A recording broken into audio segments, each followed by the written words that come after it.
Bon après-midi à tous et bienvenue à notre premier module du webinaire de 2021 que le Rainforest Journalism Fund organise à l'intention des journalistes environnementaux œuvrant au niveau du bassin du Congo.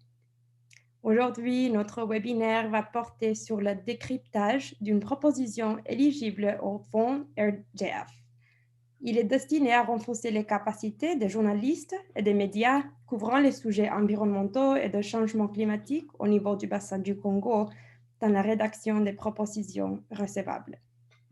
Les différents intervenants à cette formation vont notamment partager quelques idées sur ce qui constitue un bon argumentaire pour cette opportunité de subvention de reportage, le résumé des composantes d'une demande et d'un projet RGF réussi, ainsi que les différentes innovations contenues dans le nouveau formulaire de candidature. Par ailleurs, deux bénéficiaires de la subvention RGF vont aussi partager quelques astuces pour produire un reportage aux standards de médias internationaux et fournir un plan de diffusion riche. Mon nom est Nora Moraga-Louis et je suis Rainforest Journalism Fund Manager. En fait, le Rainforest Journalism Fund est une initiative du Pulitzer Center on Crisis Reporting, une ONG basée à Washington, D.C., aux États-Unis. Le Centre Pulitzer aide à sensibiliser le public au sujet peu traités grâce à l'appui accordé aux journalistes indépendants et aux programmes éducatifs innovants. Le Rainforest Journalism Fund est une initiative mondiale visant à accroître la visibilité, la qualité et le rayonnement du journalisme environnemental en Amazonie, dans le bassin du Congo et en Asie. Je tiens à vous informer que le Rainforest Journalism Fund du bassin du Congo et le Pulitzer Center ont retouché le formulaire de candidature en tenant compte des feedbacks des candidats. Ce nouveau formulaire facilite non seulement le travail des candidats, mais il permet aussi à notre comité consultatif de rendre rapidement les décisions. Il est disponible sur notre site web et on va partager le lien. Les journalistes indépendants, freelance ou salariés de toute nationalité qui font des reportages sur les questions relatives à la forêt tropicale humide pour des organes de presse locaux et régionaux dans le bassin du Congo sont invités à solliciter des subventions. Nous organisons aussi des formations et entretenons un réseau de journalistes intéressés par les questions environnementales. Nous sommes très heureux de vous compter parmi nous aujourd'hui et nous espérons rester en contact à l'avenir. Et sachez que nous continuons à recevoir des demandes de subventions pour les projets de journalisme jusqu'en 2023. Alors, n'hésitez donc pas à soumettre votre projet. Je passe le relais maintenant à Augustine Kassamboulé, la coordinatrice du Rainforest Journalism Fund au niveau du bassin du Congo, qui va modérer le webinaire aujourd'hui et faire une présentation. Augustine? Merci beaucoup Nora et bienvenue à tous.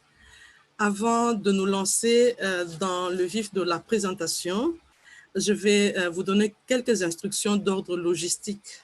En fait, si vous nous avez rejoints par Zoom, vous pouvez poser vos questions, envoyer vos questions par les Q&R ou par le chat.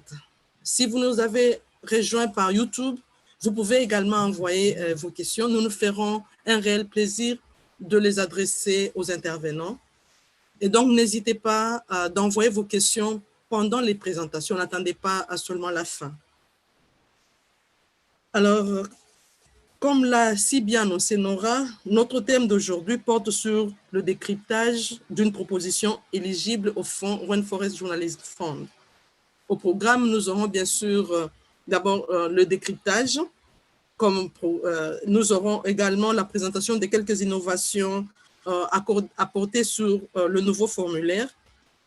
Nous aurons les critères de sélection et de recevabilité d'une proposition et nous aurons un partage d'expérience.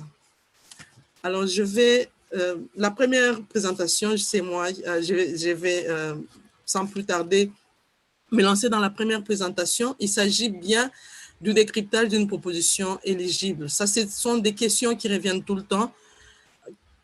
Quels sont les éléments qui doivent constituer une proposition susceptible d'être retenue par le fonds Rainforest Journalism Fund?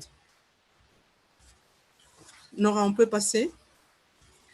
Alors, la première des choses, c'est les thèmes qui sont acceptés. Donc, nous avons plusieurs thèmes qui sont retenus et que ce sont ces thèmes-là qui sont acceptés par le Rainforest Journalism Fund. Il s'agit notamment du rôle des forêts tropicales en relation avec les changements climatiques et le régime météorologique, que ce soit au niveau local, régional ou mondial, les impacts de la déforestation sur les vies humaines et sur les moyens de subsistance des communautés, les moteurs de la déforestation en général, les solutions pour stopper la déforestation. Donc, lorsque votre thème aborde l'une des questions énumérées ci-dessus, vous savez que là, votre proposition est déjà en bonne voie d'être acceptée. Nora, on peut passer? Alors, une fois que vous avez choisi votre thème, vous devez créer votre compte. Donc, vous devez avoir un compte et le compte, vous le créez sur Submittable. Et pour créer ce compte, vous avez besoin d'une adresse email, vous avez besoin d'un mot de passe et vous devez confirmer votre mot de passe. Bien sûr, il faut mettre le prénom et le nom parce qu'on doit savoir à qui on a affaire. Nora, si on peut passer. Alors, une fois que vous avez déjà votre compte, qu'est-ce que vous allez faire? Nous avons maintenant besoin, vous entrez dans le vif du sujet, c'est-à-dire vous devez nous donner des informations sur le projet que vous proposez. Et nous, ce que nous regardons en premier, ça veut dire le nom du projet que vous proposez. Alors, il faudrait que ce soit un sujet nouveau qui n'a jamais été rapporté auparavant, ou bien si c'est un sujet qui a été rapporté, mais il faut que ce soit un sujet qui a été peu reporté, et ne venez pas proposer un sujet d'actualité parce que ça, nous n'acceptons pas. Il y a plusieurs médias qui font déjà l'actualité, donc on ne va pas donner le financement pour un sujet d'actualité. Quand vous avez fini de proposer votre sujet, vous allez passer à une deuxième étape. Vous devez décrire votre problématique. Alors là, pour vous aider, ce qu'on a fait, c'est que vous avez 100 mots ou même peu pour décrire votre problématique, mais la condition, c'est qu'il faut que cette problématique soit simplement définie, qu'elle soit précise, concise, et puis qu'elle soit cohérente. Et quand vous avez fini avec la problématique, vous avez fini de décrire le problème, vous passez à la description du projet et de la méthodologie. Et la description du projet, je dirais que c'est même l'élément central. C'est là que vous devez dire en quoi va consister votre projet. C'est là que vous devez, en décrivant, montrer l'importance de cela. Il faudrait que l'on voie cette importance du projet et que vous puissiez expliquer en termes simples comment est-ce que vous comptez réaliser ces projets, qui seront impliqués dans ces projets, qui allez-vous interviewer dans ces projets. Donc, essayez de le définir, de le décrire en des termes simples, mais que vous puissiez le faire de manière à ce que les gens qui vont vous lire, c'est-à-dire les membres du comité, puissent comprendre. Donc, à ces niveaux, moi, je suis en train d'expliquer ce que je fais. Il y a David qui viendra comme membre du comité pour expliquer ce que les membres du comité recherchent dans vos propositions. À ce niveau, moi, je regarde juste, est-ce que la problématique est là? Très bien, la problématique est là. Est-ce que la description du projet est là? Oui, la description du projet est là. Mais est-ce que la méthodologie est là? C'est-à-dire, comment est-ce qu'il va procéder? Est-ce que ça y est? Si je vois que ça y est, OK, c'est bon. Non, là, on passe à l'étape suivante. Nora, si on peut passer à l'étape suivante. Merci. Alors, à l'étape suivante, je regarde quoi? Est-ce que l'audience ou les audiences ciblées, est-ce qu'on a défini les audiences ciblées?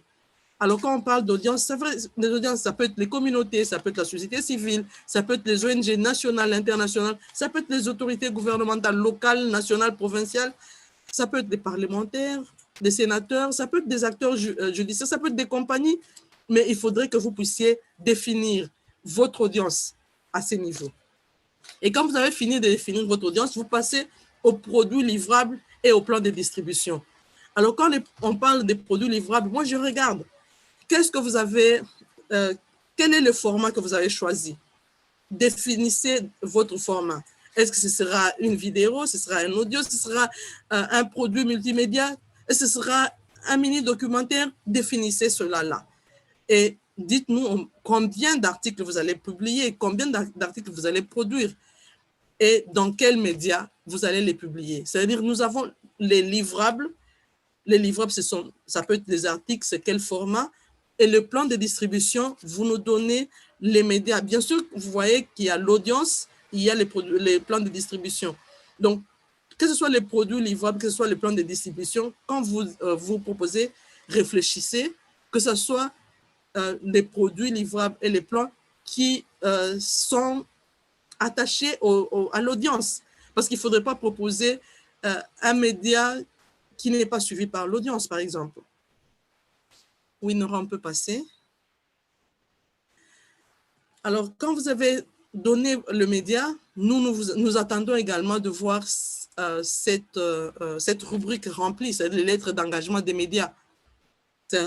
Soumettez les lettres d'engagement des médias parce que cela, ça nous permet de savoir que réellement, vous allez publier ces articles-là et que vous avez, les médias sont engagés, ont confirmé qu'une fois que votre proposition est reçue et acceptée, ils vont publier votre reportage.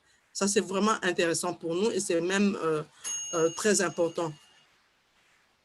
Et il y a une autre question qui vient, où est-ce que vous comptez faire votre reportage? Vous pouvez être basé au Cameroun, mais vous voulez faire votre reportage en RDC. Donc, il faudrait préciser où est-ce que vous allez faire votre reportage et mettez le lieu exact. Ça va vraiment aider les membres du comité. Mais moi, quant à moi, je regarde pour le premier check, je regarde juste est-ce que cette rubrique-là a été complétée. Si c'est bon, je passe à la phase suivante. La phase suivante, c'est juste la date. Donc, c'est la date probable de votre descente sur terrain. Donc, vous décrivez, vous indiquez cela et c'est bon. Oui, Nora, on peut passer. Le budget. Et ici, parce qu'on doit vous attribuer, on va vous donner le fonds. Donc, on doit connaître le budget, votre budget, premier budget estimatif. Alors, c'est tout ce que l'on vous demande. Il faut que vous puissiez être rationnel et que vous puissiez suffisamment détailler le budget afin de permettre sa compréhension. Et comme vous le savez, le Rainforest Journalism Fund vous accorde les financements qui peuvent vous permettre d'aller sur terrain, de couvrir les faits relatifs à la production du reportage. On ne paye pas le salaire, on n'achète pas les équipements. Donc, lorsque vous soumettez votre proposition, ne mettez pas le paiement de salaire du journaliste, ne mettez pas l'achat des équipements, parce que ça, nous ne les faisons pas. Oui, Nora, on peut passer. Alors, quand vous avez fini tout ça, maintenant, on vous demande vos coordonnées. Alors, pourquoi on demande ces coordonnées? On demande ces coordonnées, je donne un exemple ici. Vous pouvez être seul. Vous êtes le seul candidat. À ce moment-là, vous allez juste remplir toutes ces coordonnées. Mais il y a aussi des journalistes qui font le travail de collaboration. Ça peut être 2 personnes, 3 personnes. Même si vous êtes à 3, à 4, à 5, vous devez choisir une seule personne qui va vous représenter, qui sera comme le leader de l'équipe qui va porter en fait la proposition. Donc, dans ces cas-là, ce sont les coordonnées de cette personne que vous allez mettre là. Donc, vous allez mettre les coordonnées, remplir convenablement, correctement, tel que ça apparaît dans votre passeport. Nora, on peut passer? Alors, voilà. Il y a aussi une chose. Ne confondez pas les références et les lettres d'engagement. Quand on demande les lettres d'engagement des médias, c'est une chose. Nous demandons aussi les références professionnelles. Parce que ces références, ces 3 références que nous demandons vont attester de votre capacité à respecter les plans de reportage. Il arrive de fois que lorsque nous regardons les références, nous regardons ce que vous avez proposé, nous pouvons recourir à vos références pour savoir si ils peuvent confirmer que vous avez la capacité de respecter le plan de reportage que vous avez décrit et que vous avez proposé. Et donc, vous pouvez soit inclure leurs emails ou bien joindre les lettres de recommandation. Oui, Nora, on peut passer? Les exemples de travail. Nous vous demandons de soumettre les exemples de travail parce que c'est ça qui va nous permettre de savoir que vous avez déjà produit un travail et que vous êtes digne, vous méritez de recevoir ce financement-là. Et là, mon conseil, c'est de vous demander de soumettre vos meilleurs exemples de travail déjà réalisés. C'est quand on parle de travail réalisé, c'est vos meilleurs reportages. Ça peut être des audios, ça peut être des vidéos, mais essayez de choisir, si ça peut être possible, ceux qui ont un lien avec l'environnement. Mais si vous n'avez pas ça, même ceux qui n'ont pas un lien, mais que ce soit un travail récent, nous acceptons. Oui, Nora, on peut passer. Alors, quand vous avez cette rubrique, vous ne la remplissez que si vous allez travailler avec d'autres journalistes. Et si vous allez travailler avec d'autres journalistes, on va vous demander simplement d'expliquer le rôle que va jouer chacun dans votre équipe. Donc, c'est simple. Vous dites, par exemple, celui-là, si c'est un caméraman, vous écrivez caméraman. Si ce sera un journaliste, vous dites, si ce sera un autre journaliste, vous décrivez cela. Et puis, bien sûr, on va vous demander de joindre le CV, etc. Donc, on peut passer. Voilà. Donc, là, c'était la première proposition. On regarde d'abord, la première des choses que nous regardons, c'est juste checker, vérifier que vous avez correctement rempli toutes les rubriques. Et quand vous avez déjà fait ça, nous allons, à notre niveau, nous disons, OK, tout est OK. À ce moment, nous allons passer le relais au comité. Donc, comme David est là, c'est David qui pourra nous expliquer ce que le comité fait. Mais en attendant, là, comme l'a également annoncé Nora, on peut revenir à la première, voilà.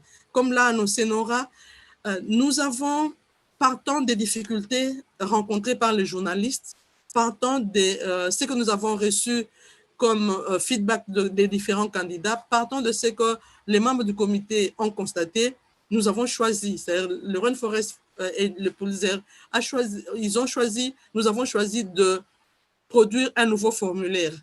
Alors, ce nouveau formulaire, nous l'avons fait avec l'intention, dans l'objectif de rendre beaucoup plus facile votre travail ainsi que celui des membres du comité. Alors, quelles sont les nouvelles innovations que nous avons? Nous avons par exemple la problématique. Avant, il y avait juste description du projet. Dans la description du projet, il fallait mettre et la problématique, et la description du projet, et la méthodologie. Et là, nous nous sommes rendus compte que les gens passaient du temps à ne mettre que à décrire ou à définir le problème, mais ne montraient pas comment est-ce qu'ils allaient produire leur reportage. Parce que la problématique, bon, nous pouvons dire que tout le monde connaît la problématique. Même si tout le monde connaît la problématique, vous essayez, pour aider les candidats, pour vous aider, nous avons séparé ces deux rubriques. Il y a une rubrique pour la problématique. Là, vous avez vos 100 mots, vous allez définir votre problématique et ensuite vous passez à la description du projet. Et là, c'est même le cœur de votre projet. Mettez-y du temps, essayez de réfléchir, décrivez simplement votre projet et venez avec les méthodologies, proposez votre méthodologie. Et lorsque vous avez fait ça, je crois que ce sera déjà bon. Nous avons également rajouté les audiences ciblées. Ça, nous avons rajouté cette partie, séparer l'audience ainsi que le livrable. Nous avons séparé et le plan de diffusion. Nous avons séparé pour vous permettre d'identifier le média et le format par rapport à l'audience ciblée. Les lettres d'engagement des médias, parce qu'il y a d'autres qui avaient des difficultés. Nous vous avons, comme innovation, nous avons même proposé un modèle. Vous n'aurez qu'à télécharger le modèle et lorsque vous téléchargez le modèle, vous l'amenez auprès du média. Le média ils n'auront qu'à signer et à ajouter le nom du média. Ainsi, ça va faciliter la tâche. Donc, ils n'auront plus à reformuler et tout. Donc, vous pouvez juste cliquer. Mais vous êtes libre. Vous êtes libre de prendre les lettres que nous proposons ou bien de venir avec votre propre modèle. Nous l'acceptons également. Le modèle du budget aussi, nous avons proposé un modèle de budget juste pour permettre à ce que les gens ne puissent pas aller au-delà de ce qui est finançable. Voilà, de manière brève, ce que nous avons fait, ce que le nouveau formulaire apporte comme innovation. Et ça, soyez rassurés que ça va permettre aux membres du comité d'aller très rapidement. Pourquoi nous disons que ça va leur permettre d'aller très rapidement? Parce qu'ils ne pourront recevoir qu'une proposition qui aura rempli tous les critères. Et lorsque la proposition a rempli tous les critères, ça va aller très vite. Alors, je pense, j'ai vu les questions défiler. Je pense que moi, je vais m'arrêter là et je vous dis merci. Si vous avez besoin de plus d'informations, je vous invite à visiter notre site. Vous voyez le lien qui apparaît là. Et je pense que Nora et Léonore pourront nous aider. Léonore pourra nous aider à le partager également dans le chat. J'ai fini ma présentation. J'ai dit quand j'ai fini le premier check, je passe les propositions qui sont complètes. Je les passe aux membres du comité. Alors, nous avons un membre du comité ici. Il s'appelle David Akana. Il n'est plus à présenter. C'était un formateur, mais ici, il va intervenir comme un membre du comité. Il va nous dire c'est quoi qui intéresse les membres du comité. Qu'est-ce qui fait que certaines propositions sont acceptées et d'autres sont rejetées? David, tu as la parole. Excellent, excellent. Merci, Madame Kassamboulé, Augustine, mon amie. Et je salue également en passant quelques amis que j'ai vus connectés tantôt. Je vois Madame Gunga connectée de Douala ou de Yaoundé au Cameroun, Monsieur Bidima.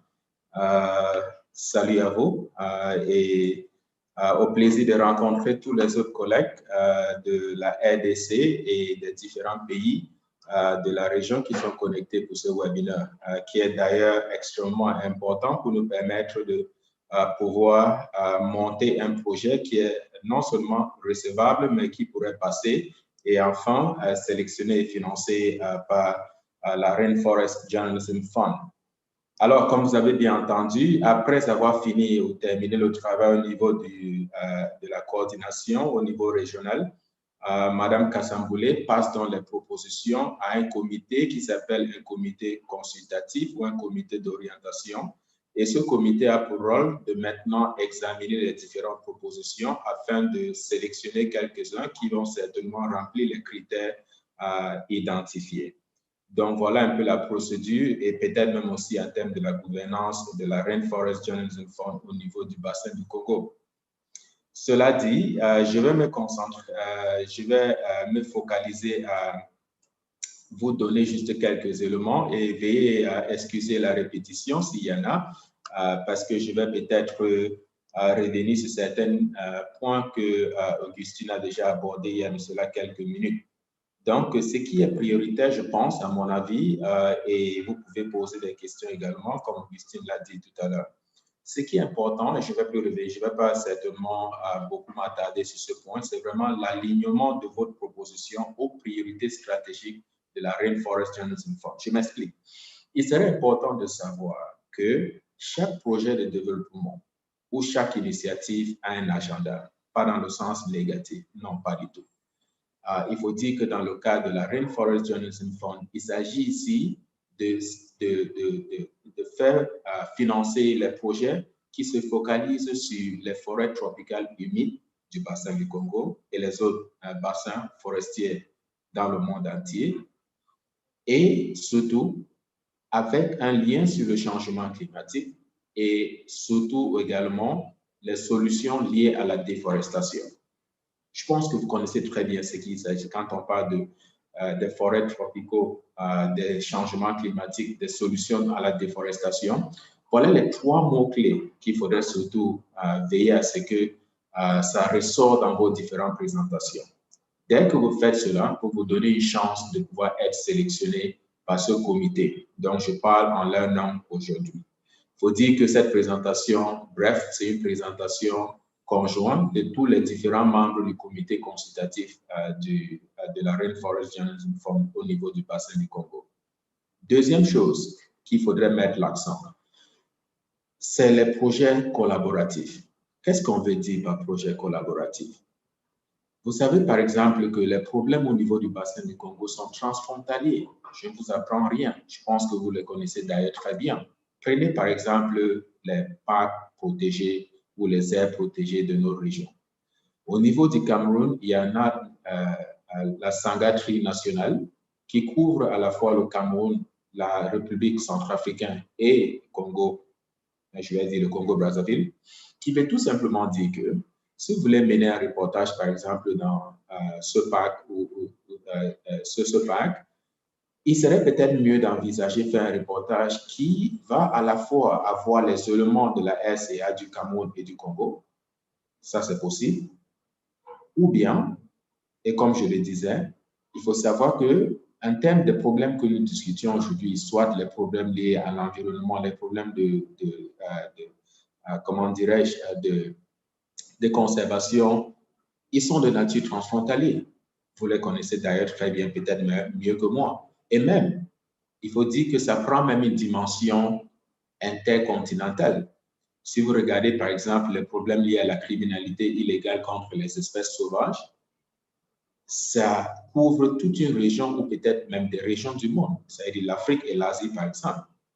Qui veut dire que, est-ce que vous ne gagnerez pas, par exemple, de vous associer à d'autres journalistes afin vraiment d'approfondir votre enquête de telle sorte que vous sortez vraiment avec une enquête, avec des conclusions et des résultats qui sont vraiment compréhensifs? Qu'est-ce que je vais dire par là? Prenez juste un exemple. Aujourd'hui, nous connaissons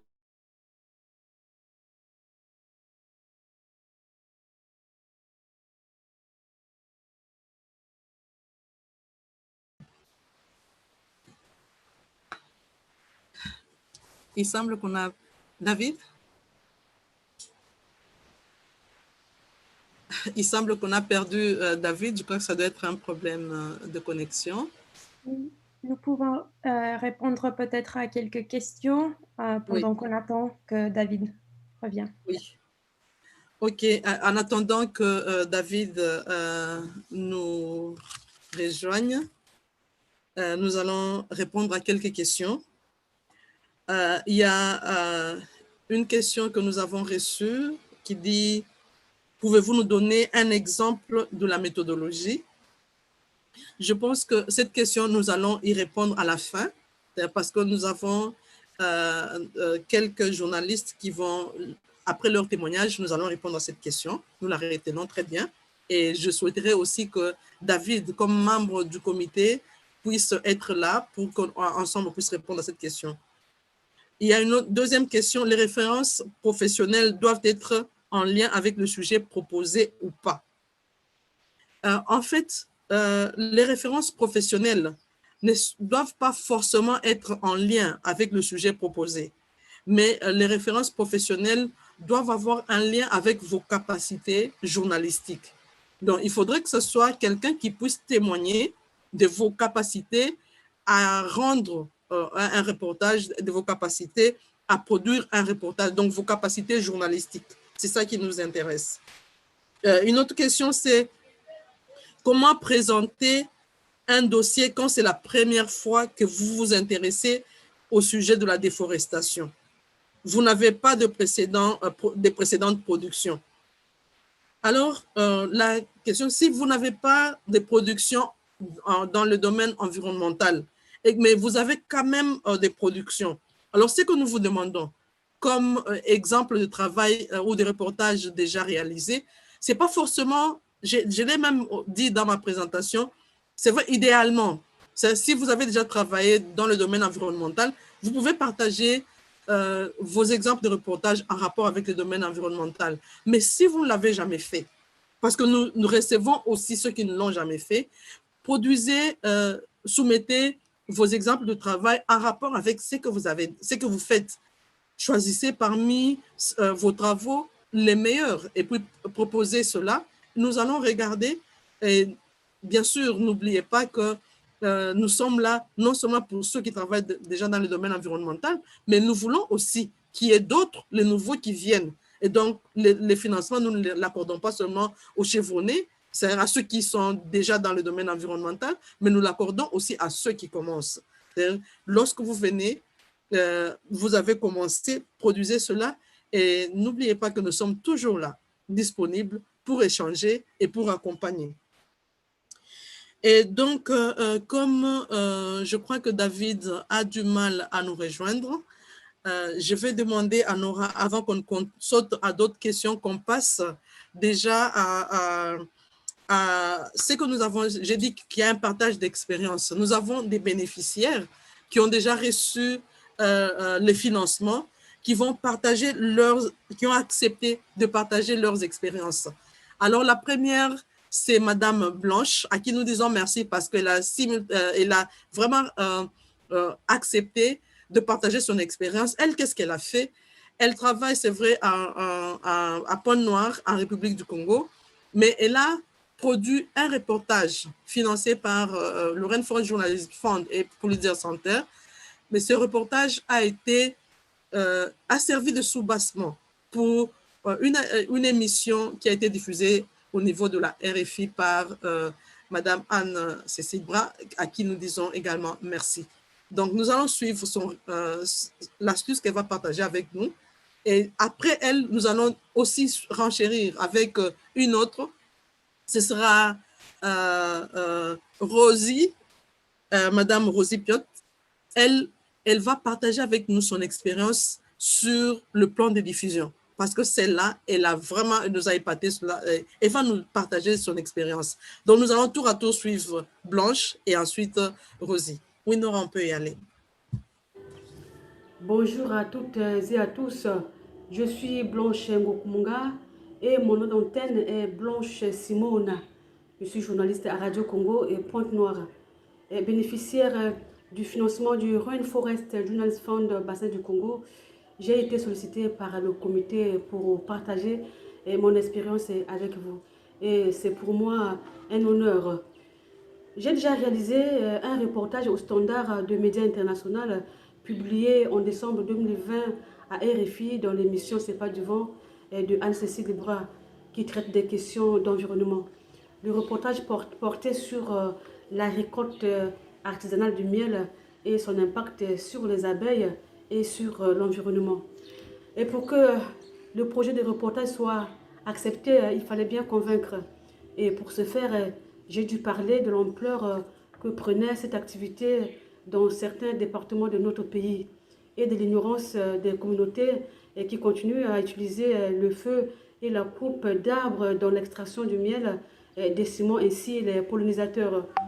Mon projet cadrait bien avec cette émission et je n'ai pas attendu longtemps pour obtenir de la part de Anne-Cécile Bras la lettre de recommandation.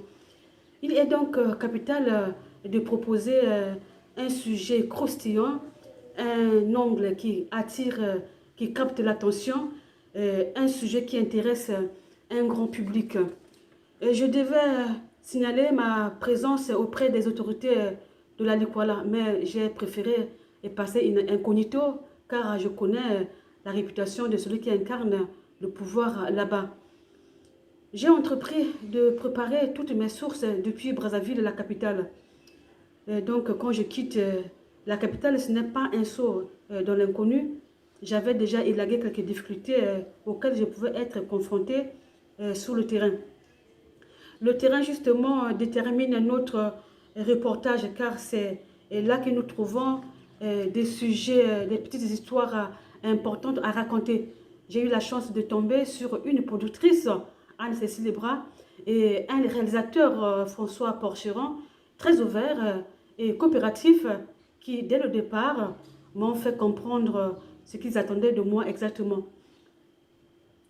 Le réalisateur de l'émission m'a même envoyé un document sur les indications techniques en vue d'un reportage radio. Ce document m'a beaucoup aidé dans la production de mon reportage et je peux vous dire que ce document m'aide encore aujourd'hui. Un reportage requiert des contraintes professionnelles. C'est pas du vent, c'est 5 millions d'auditeurs, une audience dont je n'étais pas habituée. Je devais donc alors produire un reportage de qualité. Pour cela, il fallait réaliser de bons sons, des interviews pertinentes, susciter de petites histoires qui accrochent, entendre les autochtones soutenir que les abeilles ne peuvent jamais disparaître, que les forêts sont éternelles, même si on coupe les arbres, m'a conduit à porter la veste de sensibilisatrice et recueillir les histoires sur les rites à observer avant la récolte de miel, ou raconter comment le récolteur grimpe sur un arbre de plus de 20 mètres de hauteur à main nue était quelque chose de palpitant pour moi.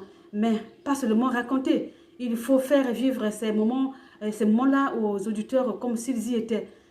Sur le terrain, les ambiances sont le support du reportage. Ne jamais négliger les ambiances. J'insiste encore sur les sons. Il faut veiller à la qualité du son. Le document de François Porcheron dit qu'il faut dire adieu au format MP3. N'utilisez que le format WAV. Et j'ai dû, en tout cas, suivre ces instructions du réalisateur.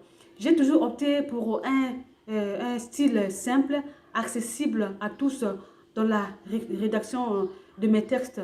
Et ce style a également plu à la productrice de l'émission. Et voilà comment j'ai tourné un reportage au standard des médias internationaux. Merci au RJF et aux plusieurs centres. Merci à RFI, à Anne-Cécile Bras et à François Porcheron. Et merci à vous tous qui m'avez prêté votre attention. Merci beaucoup, Blanche. C'était vraiment un plaisir de te suivre. En tout cas, merci beaucoup. C'est vraiment, ça nous va droit au cœur.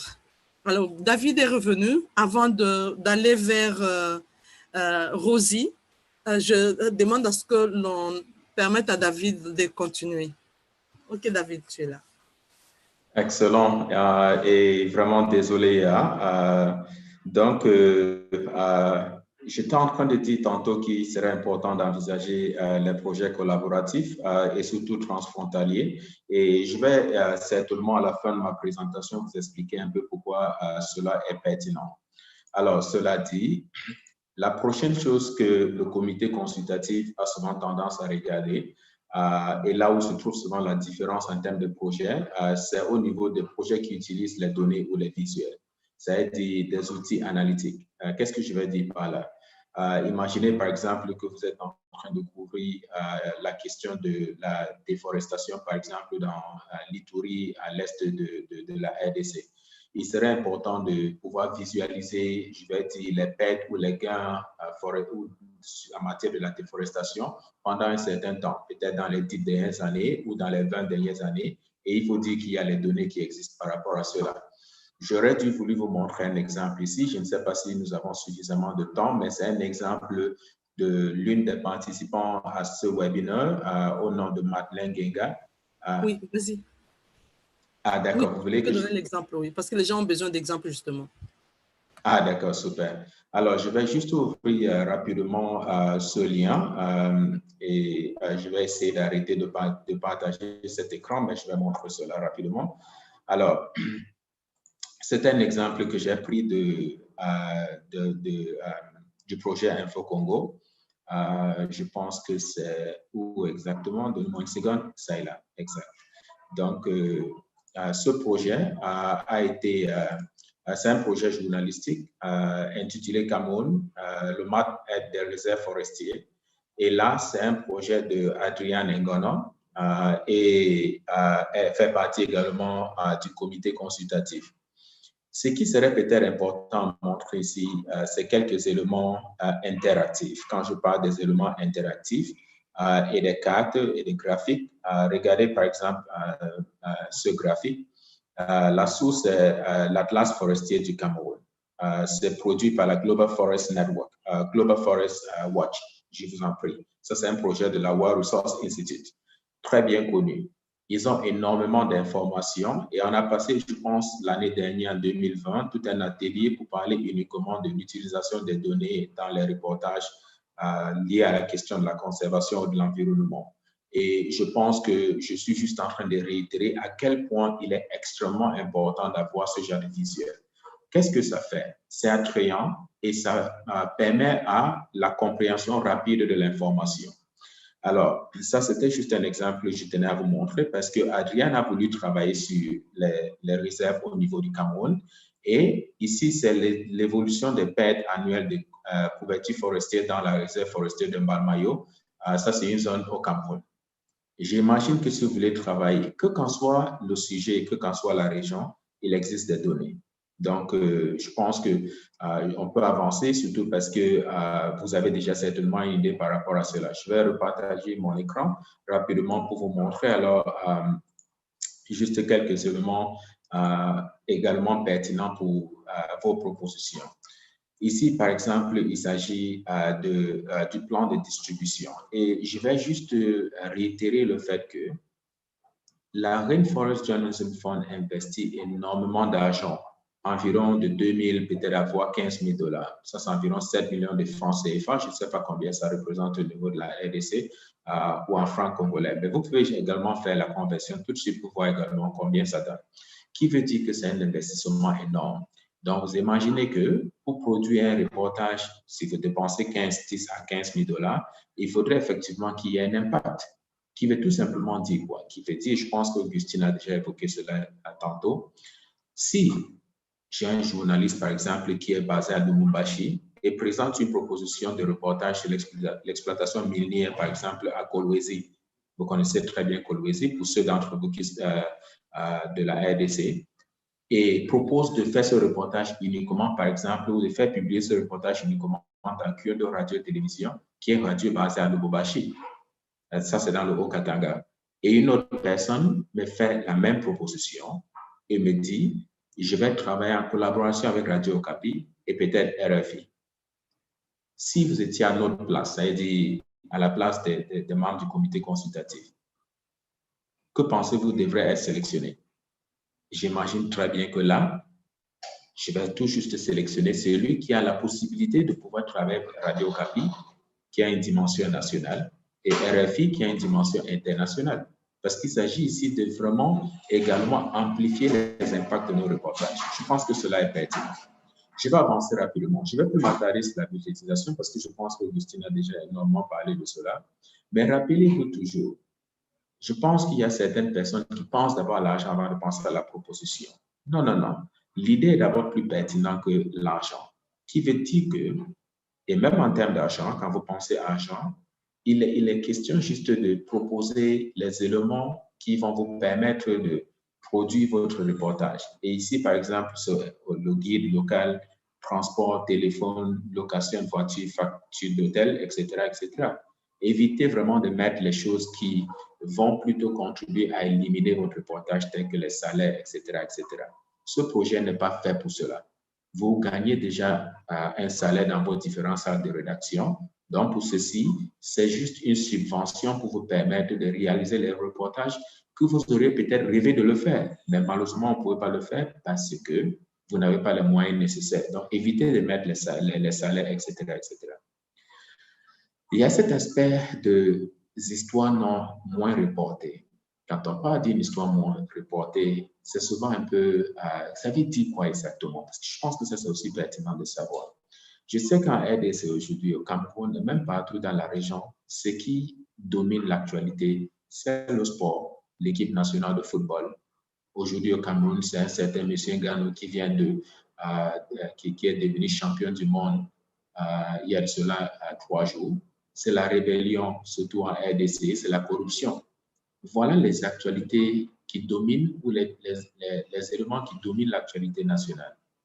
Mais il faut dire que ce fonds ou cette subvention, c'est pour cibler les histoires qui sont moins reportées.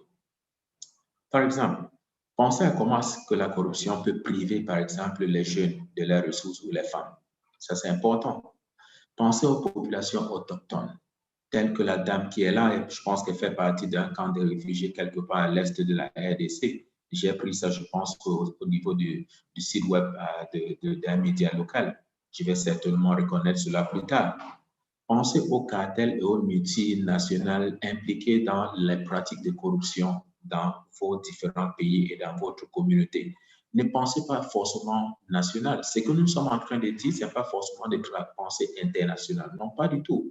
Les questions de l'Ituri, les questions du Haut-Katanga, les questions de poules au Congo, je ne sais pas où au Cameroun, sont extrêmement importantes. Mais quel est le lien entre cela et il faut surtout regarder le lien avec les éléments au niveau national et surtout au niveau international. Je pense vous montrer un exemple juste dans quelques secondes et on va vous expliquer effectivement pourquoi nous sélectionnons par exemple un sujet.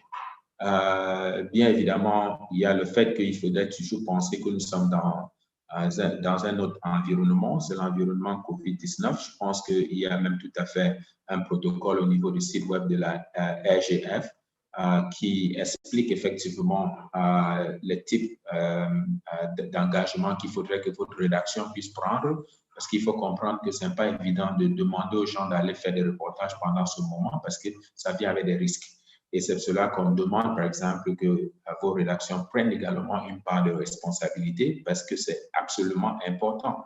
Il faut dire que votre sécurité est extrêmement importante.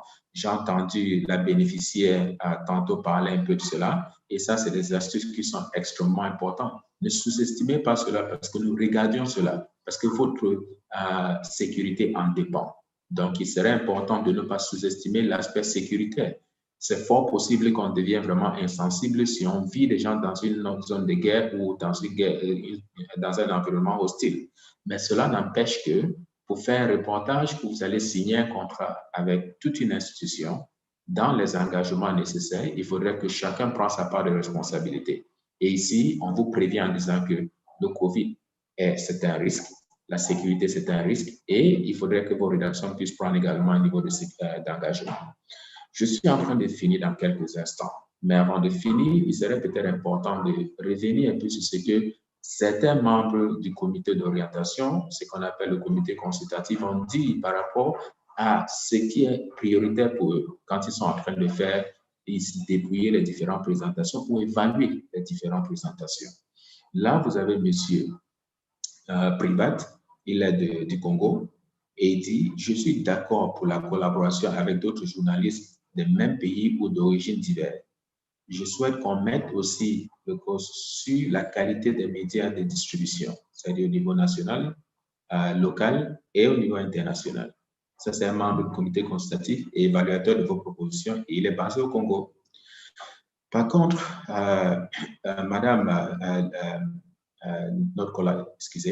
notre collaboratrice, Madame Ngono, qui travaille pour le journal Mutation, un quotidien au Cameroun, et également membre du comité consultatif, elle dit pour moi, le sujet doit être clairement présenté et rejoindre les objectifs de la RGF. Il doit aussi être original, vraiment original, c'est important. Et la proposition budgétaire doit suivre les directives de la RGF avec les postes de dépenses bien définis sans vraiment extravagance. Un plan de distribution bien fourni. Je pense qu'on a déjà parlé de cela. Et il y a enfin Monsieur Alfred, qui est également un membre du comité consultatif, qui a dit « L'intérêt et l'impact que les produits vont susciter auprès des lecteurs est important, mais aussi l'ingéniosité du journaliste à trouver des angles assez exceptionnels. La flexibilité du journaliste à prendre en compte les remarques lui proposées. Voilà les éléments qui me servent vraiment d'évaluer les différentes propositions. » Donc là, quand même, vous avez une idée des membres du comité consultatif et ce qu'ils prennent en compte quand ils sont en train de regarder vos différentes propositions. Et il faut dire, c'est des critères qui sont déjà bien élaborés. Il ne faudrait pas dire que ça change au fur et à mesure, non, pas du tout. Je vais finir par cet exemple. C'est un exemple qui a été financé par la Rainforest Journalism Fund à la hauteur d'environ $10 000, qui est 5 millions de francs CFA. Ça, c'est beaucoup d'argent, il faut le dire. Et la question qu'on se pose, pourquoi nous, par exemple, nous estimons que c'est un modèle à suivre, c'est effectivement pour des raisons que je vais vous montrer tantôt. Je vais arrêter ce partage. Je vais vous montrer cet exemple. C'est juste moins de 2 secondes, rapidement, vite fait. Et juste une seconde. Alors, il faut partager. Qu'est-ce que je partage? Il est là. Super. Donc, si vous regardez ce projet, il a été, c'est l'une des premières propositions que nous avons reçues. Et cette proposition est liée au rôle des communautés endogènes dans la conservation au niveau du bassin du Congo. Et là, il y a eu 3 différents journalistes, un de l'Ouganda, l'autre du Rwanda et un du Congo, c'est-à-dire la RDC. Et il faut dire que tous c'est des gens que je connais très bien, d'ailleurs, parce que nous avions tous travaillé ensemble. J'ai déjà eu à financer dans un autre contexte, Samy, par exemple, qui est basé, je pense, à l'est de la RDC, Aimable et Frédéric, c'est des journalistes il faut dire, ils se sont mis ensemble pour pouvoir mettre en place cette proposition. Et c'est passé pourquoi? Pour des raisons que je vais vous montrer tout de suite et je vais terminer ma présentation. Vous permettez, Madame Kassamboulé. Alors là, si vous regardez un peu pour terminer ma proposition, je disais tantôt, je vais essayer d'élargir pour que tout le monde puisse regarder. Super, je pense que vous êtes en train de regarder mon écran maintenant.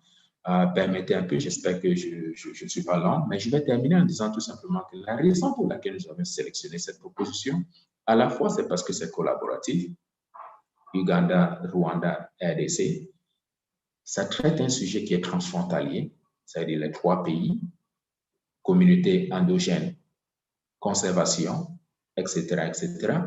C'est une histoire qui est moins reportée parce qu'on ne parle pas vraiment des communautés autochtones. Les Bantous, les Pygmées au niveau du Cameroun, ils sont également au niveau du Congo, Brazzaville, au niveau de la RDC. On ne parle pas d'eux. Mais vous imaginez que ces gens-là subissent toutes les politiques au niveau national et local.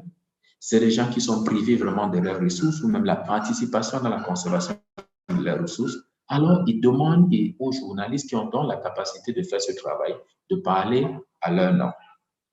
Ça avait un budget très clair et un plan de distribution qui était très convaincant avec les médias phares au niveau de l'Uganda, également au niveau de la RDC et également au niveau du Congo. Voilà donc pourquoi nous estimons que ça, c'est un modèle à suivre. Et si, par contre, vous voulez, par exemple, faire préparer vos reportages, n'hésitez pas de le faire parce que nous pensons de suivre cet exemple parce que nous estimons que c'est important. Je vois que j'ai pris déjà suffisamment de temps. M'attends dit à mes amis Lingala au niveau de la RDC. Merci beaucoup, Augustine, et je suis ouvert à toutes les questions. Mais également, merci à tous les membres du comité consultatif pour leur contribution à cette présentation. À vous, Augustine. Merci, David. Nous allons suivre Rosie, Madame Rosie, qui va aussi partager son expérience sur les plans de diffusion. Comment elle a fait pour avoir un plan de diffusion riche? Après elle, nous allons revenir aux questions. Bonjour à tous, bonjour à toutes. Je suis Piotr Rosie, journaliste congolaise. Je suis à Brazzaville précisément. Je travaille comme correspondante de France 24. Je suis une des précédentes lauréates du Pulitzer Center et Rainforest Journalism Fund. Merci à Augustine pour cette occasion qu'elle me donne. Merci également au Pulitzer Center. Alors, à l'époque, j'ai réalisé un reportage dans le Poul. C'était sur la déforestation dans la région du Poul, ici au Congo-Brazzaville. Et au départ, ce reportage était censé être diffusé que sur Africa News parce que j'avais obtenu l'autorisation des diffusions sur Africa News ainsi que dans un média print, comme on dit, au Burkina Faso. Et après la réalisation du sujet, ça m'est venu, je me suis dit, mais pourquoi ne pas utiliser mon réseau? Lorsque je parle des réseaux, c'est-à-dire j'ai des amis dans le monde des médias, un peu partout sur le continent. Et souvent, à chaque fois, à chaque occasion, lorsqu'on se croise, nous avons l'habitude d'échanger, nous avons l'habitude de parler. Et souvent, ils m'ont toujours dit, mais si jamais il y a des choses chez toi intéressantes, n'hésite pas à me les envoyer. Nous, on va diffuser sans problème. Et donc, du coup, après avoir réalisé ce reportage, je me suis dit, la thématique également, c'était sur la déforestation et le changement climatique. Et qui avait accepté. Et donc après avoir réalisé le sujet, je les ai contactés. J'ai dit j'ai un sujet sur telle thématique et tout, mais c'est un sujet dont la réalisation a été sponsorisée par tel organisme. Et donc si vous acceptez que je vous l'envoie, il faudrait vraiment mentionner cet organisme-là parce que je n'ai pas pu réaliser ces sujets seul. Ils m'ont dit ça ne nous dérange pas. J'ai envoyé les sujets au Burkina Faso, à à Savane TV. J'ai envoyé également au Burkina toujours à un ami, Serge. Serge, lui, il travaille pour un journal print, un hebdo, un bimensuel plutôt. Et donc, Serge a mis l'article dans son journal. Savane TV a également diffusé le sujet. J'ai envoyé l'élément Africa News à diffuser. J'ai négocié ici en local. Je me suis dit, c'est un sujet qui concerne le Congo. Si je dois seulement le faire diffuser hors du Congo, mais les populations les plus concernées sont celles du Congo. Et j'ai parlé avec le DG d'une chaîne locale qui a dit oui, si c'est un sujet intéressant, moi je le prends sans problème. Je lui ai envoyé les scripts, il a dit oui, la problématique est intéressante. Il a accepté de diffuser. C'était Vox TV. Merci au DG Arsène Ngouala en passant. J'ai également envoyer les sujets à un ami qui est en Algérie, qui travaille avec El Watan. J'ai des amis en RDC qui ont accepté également de faire la diffusion de sujets. Il y a une dame qui m'a aidé au Kenya, donc j'ai dû traduire les sujets en anglais et je lui ai envoyé. Elle a également publié. La chose sur laquelle j'aimerais insister, c'est que ça ne s'est pas fait de but en blanc, c'est un réseau, ce sont des relations qui existent depuis longtemps, des personnes avec lesquelles je suis en contact, mais qui, à chaque fois que l'on a l'occasion de parler, on n'hésite pas de parler de nos pays respectifs. Et à chaque fois, je disais toujours, mais si jamais il y a quelque chose chez moi, est-ce que je peux vous envoyer? Ils disaient, ben oui, sans souci. Donc, je l'ai fait et je dis merci à tous ces amis en passant. Merci parce que à travers leurs publications, à travers leur diffusion de ce sujet. C'était un sujet vidéo, après qui a été adapté en article pour les médias print.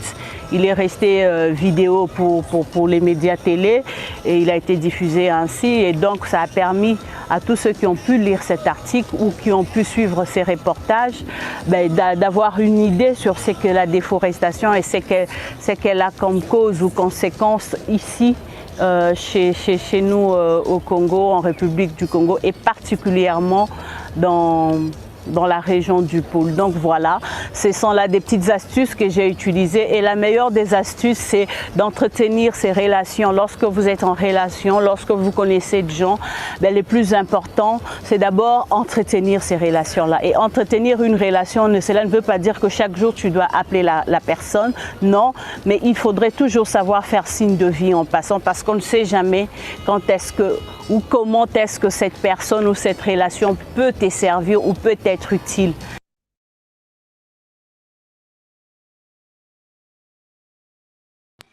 Merci beaucoup, Rosie. Nous venons de suivre la Rosie et la partager. Et moi, ce que j'ai retenu, savoir entretenir ces relations, parce que les relations dans notre métier nous aident beaucoup. Alors, David, nous allons répondre rapidement aux questions. Il y a une question qui a été posée à Blanche. Moi, je peux y répondre. Je sais que Blanche est en train de nous suivre en ce moment. Je peux y répondre parce que j'ai longtemps travaillé avec Blanche et donc je sais comment ça s'est passé. La question, c'était de savoir si Blanche a pris contact avec Madame Anne-Cécile Bras avant que la proposition ne soit acceptée ou pas. Si vous avez bien suivi Blanche, elle est partie sur terrain avec le conducteur de la RFI, donc du réalisateur. Donc, ça veut dire c'est avant même que le projet ne soit accepté parce qu'elle avait besoin de soumettre aussi la lettre d'engagement du média. Et pour un projet qui a déjà été subventionné, est-ce qu'on peut accepter de l'utiliser subventionné par RJF? Peut-on accepter de l'utiliser comme référence lors de la deuxième soumission? Oui. Bon, je reviens d'abord chez David. David, il y a une question qui nous a été posée sur la méthodologie. Est-ce que tu peux répondre à cette question-là? Je reviens vraiment, on dit, pouvez-vous nous donner un exemple de méthodologie? Ça veut dire quoi, la méthodologie? Méthodologie d'évaluation, c'est ça? Non, il dit, quand nous disons tu vois, quand il y a le livrable, non, dans la description du projet, Nous demandons toujours aux candidats d'expliquer leur méthodologie, comment ils vont s'y prendre. Voilà. Ah, d'accord. Non, c'est pertinent. Pourquoi? Parce que qu'est-ce qu'on veut dire d'abord par méthodologie? Je vais faire ceci. 1, je fais ceci. 2, je fais cela. 3, j'ai cela. Et 5, 4 et 5, j'ai mon reportage final. Ça veut tout simplement dire quoi? Ça veut dire que si vous décidez, par exemple, de couvrir, je ne sais pas quoi, le braconnage, non, disons que vous voulez, par exemple, couvrir quelque chose dans le parc Virunga. Prenons peut-être les récentes les activités de rébellion dans le parc de Virunga. Et vous êtes basé à Kinshasa, par exemple. Quelle est la méthodologie à suivre ou à décrire dans le document? Je pense qu'il est pertinent que vous essayez de bien élaborer, que ce soit très explicite en termes de comment est-ce que vous allez partir de Kinshasa, qui est-ce que vous allez rencontrer au niveau du parc, qui est-ce que vous allez interviewer, technicien, expert, quel document est-ce que vous allez regarder. Je pense que tout cela est extrêmement pertinent. Et quand on parle de la méthodologie, il s'agit de décrire toutes ces différentes étapes dans votre proposition afin que nous ayons une clarité sur ce que et comment est-ce que vous allez pouvoir faire pour avoir votre produit final. C'est de ça qu'il s'agit ici exactement. OK, merci beaucoup, David. Il y a d'autres questions. Il y a une question, nos amis qui ont soumis dans l'ancien formulaire. Je pense que tous ceux qui ont soumis dans l'ancien formulaire, ceux qui avaient, parce qu'il y avait beaucoup de propositions qui attendaient d'être actualisées, ils ont reçu un message leur demandant d'actualiser et ceux qui ne l'ont pas fait ont vu leur proposition annulée. Nous leur avons demandé de resoumettre dans le nouveau formulaire.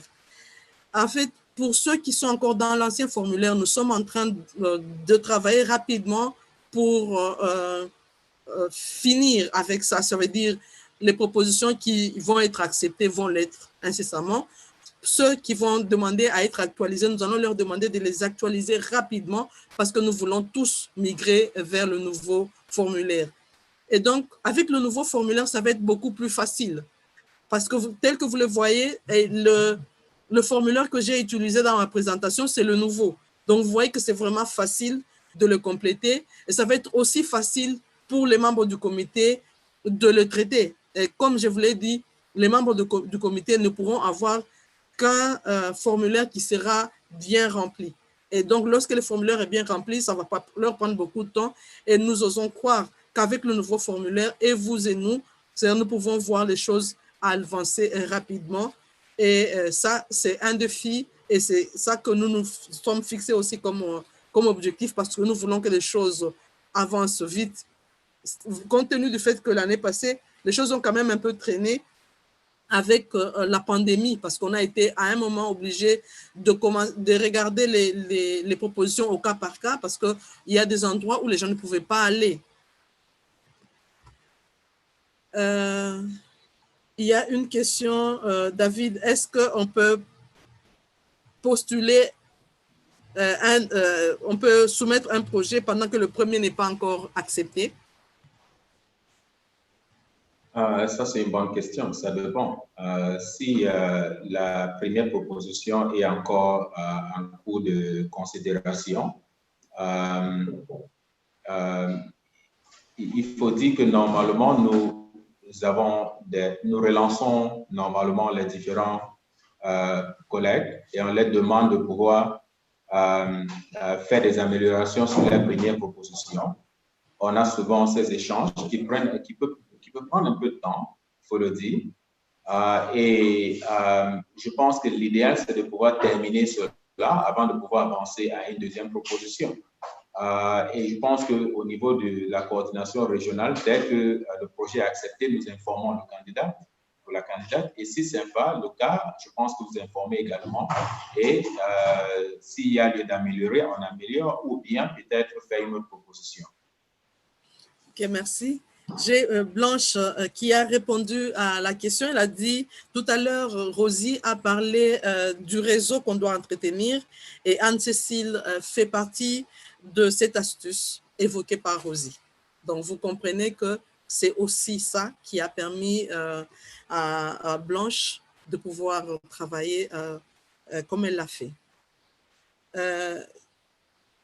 La question, bon, il y a la question de...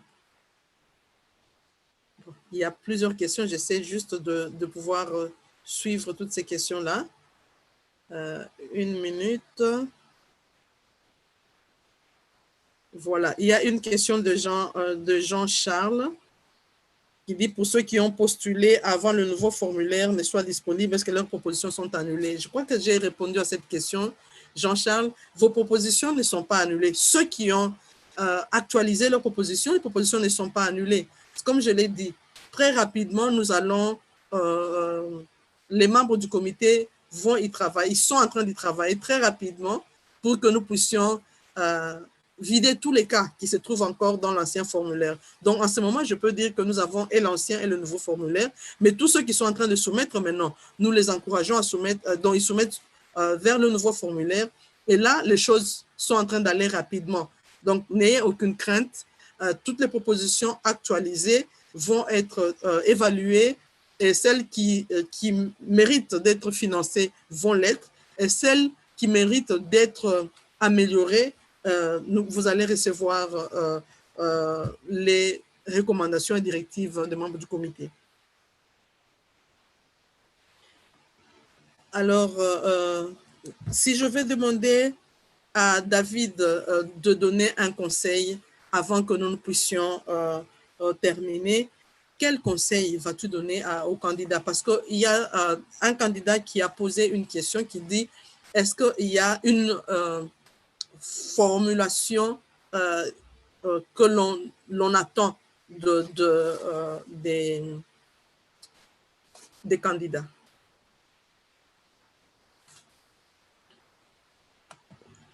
Bon, j'avais muté mon microphone. Je voulais tout simplement dire, Augustine, je pense qu'il serait important ici que nous ne sortions pas vraiment de cet exercice en donnant l'impression qu'on attend de nos différents journalistes ou collaborateurs ou amis qui sont dans la région, qui deviennent des experts en rédaction de projets. Non, pas du tout. Ce n'est pas ce que nous sommes en train de dire.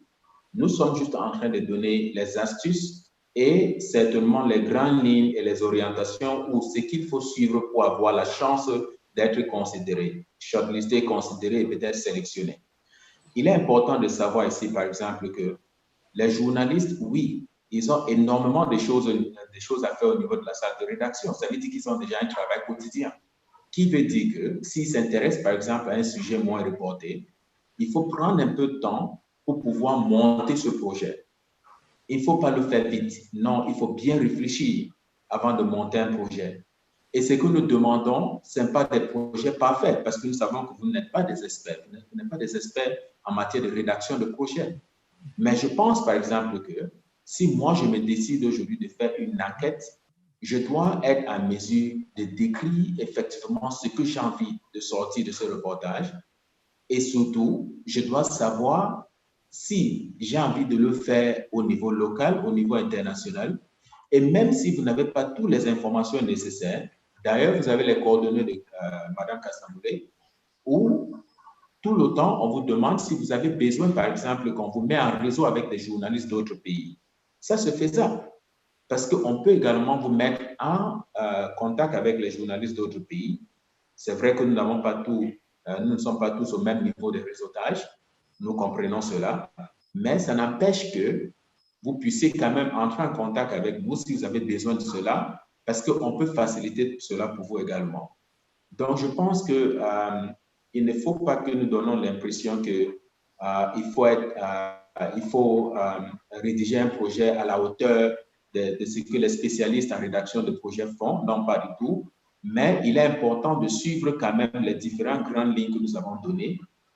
Veiller à ce que le projet s'aligne vraiment aux axes stratégiques de la Rainforest Journalism Fund, qui sont les forêts tropicales, le changement climatique et, comme on l'a dit, les solutions à la déforestation, que ce soit collaboratif, que le budget s'aligne uniquement sur les éléments pour la production et pas les salaires, on l'a dit, il faut également que vous intégrez les aspects des données. Et enfin, nous avons vraiment insisté, et je pense que c'est vraiment important, parce que si vous voulez, vous ne voulez pas, on ne peut pas investir de l'argent et ne pas avoir un impact. Donc, comme vous avez entendu tantôt dit certains anciens bénéficiaires, en discutant avec les journalistes d'autres pays, elles ont eu à publier leurs différents reportages dans d'autres médias et ça a eu plus d'impact. Et c'est ce que nous recherchons. Donc, je pense que voilà ce que je peux donner comme mot de fin. Et nous sommes là pour orienter. Nous n'éliminons pas directement les propositions. On demande toujours, et chaque fois que nous avons des commentaires, je pense on décrit effectivement qu'est-ce qu'il faut améliorer. Et je pense que c'est aux journalistes maintenant de prendre en considération les remarques qui sont faites. Et je pense que vous avez entendu M. Alfred, notre ami du comité consultatif, dit que pour lui, il est important quand le journaliste a la flexibilité d'intégrer les remarques du comité consultatif. Dès que c'est fait, vous donnez vraiment une chance d'être sélectionné. Donc, bonne chance, chers journalistes. Je pense que vous avez vraiment la capacité de le faire. Prenez juste un peu de temps. Il faut investir un peu de temps. Ça prend un peu de temps pour monter un projet. Ça peut prendre 3 jours. Ça peut prendre toute une semaine. Prenez le temps de réunir tous les éléments nécessaires avant de vous mettre à élaborer une stratégie. Ne pensez pas à argent d'abord. Non, non, pas du tout. Parce que si vous pensez à argent, ça va vous handicaper. C'est mieux de penser à l'idée. Si c'est original, vous avez donc la possibilité de monter ce projet à n'importe quel montant. L'essentiel, c'est que ça ne dépasse pas 15 000 $. Merci beaucoup, Augustin. OK, merci, David. Avant de nous quitter, il y a des petites questions. Voilà. Les gens voulaient savoir où se trouve le reportage de Blanche, ces données-là. Mais aussi, je vais vous encourager à visiter notre site web. Parce que sur notre site web, vous allez trouver des exemples de travail. Vous allez trouver les reportages de nos bénéficiaires. Ici, en Afrique, vous allez trouver les bénéficiaires de l'Asie. Vous allez trouver les bénéficiaires de l'Amazonie. Vous pouvez même vous inspirer sur les reportages qui ont été produits ailleurs et venir les dupliquer en Afrique parce que c'est finalement les questions forestières. Et il y a aussi une suggestion, on dit, est-ce possible que le comité établisse une sorte de questions qui sont souvent posées, fréquemment posées. Donc, ce sera une sorte de questions-réponses. Je pense que c'est une bonne idée et nous approuvons, nous disons aussi merci pour cette suggestion-là. Donc, nous allons le faire et nous vous rassurons qu'à la fin de ce webinaire, disons si pas aujourd'hui, dans les 48 heures qui suivent, vous aurez toutes les présentations, c'est-à-dire tous ceux qui se sont inscrits, nous allons partager avec vous les présentations ainsi que tous les liens. Et ce que nous disons avant que nous puissions nous séparer, c'est que nous vous invitons à mettre en pratique tout ce que vous avez reçu parce que réduire le temps de traitement veut dire aussi mettre en application tout ce que vous venez d'apprendre de David, tout ce que vous venez d'apprendre de moi et tout ce que vous avez appris de nos deux bénéficiaires. C'est-à-dire, si vous vous y mettez sérieusement, je pense que vous pouvez soumettre une proposition qui, d'un coup, à la première soumission, va respecter toutes les instructions et pourra directement être validée et acceptée par les membres du comité et être financée. Je vais juste voir si Nora a quelque chose à dire. Si oui, Nora, OK. Je pense que nous pouvons nous arrêter là pour aujourd'hui parce que nous avons dit à 15h, il est déjà 15h15, pour vous libérer, vous permettre de vaquer à vos occupations. Mais nous restons disponibles. Si vous avez des questions, vous avez notre adresse email. Vous pouvez vous poser vos questions. Si vos questions sont destinées à David ou à un autre membre du comité, nous nous ferons le plaisir de le faire parvenir. Alors, nous vous disons merci et nous attendons vos propositions. Au revoir. Au revoir.